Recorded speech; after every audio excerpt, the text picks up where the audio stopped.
Hey people, so there is this show on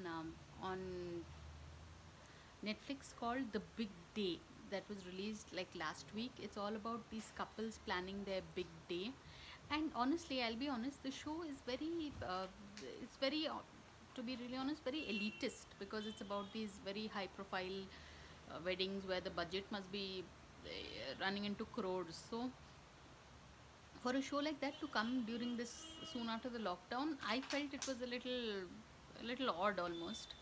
But anyway, people, I was out all of yesterday, so i I have like a throat pain which translated into a ear pain, so probably I should, that's why I'm not able to speak so loudly also, and I thought I'll skip my recording today, but recording is something we need to do all the time.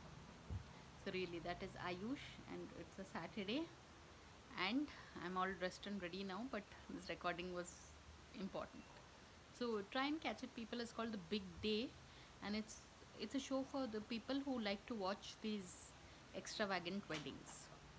So on that note, thanks for watching, and please subscribe.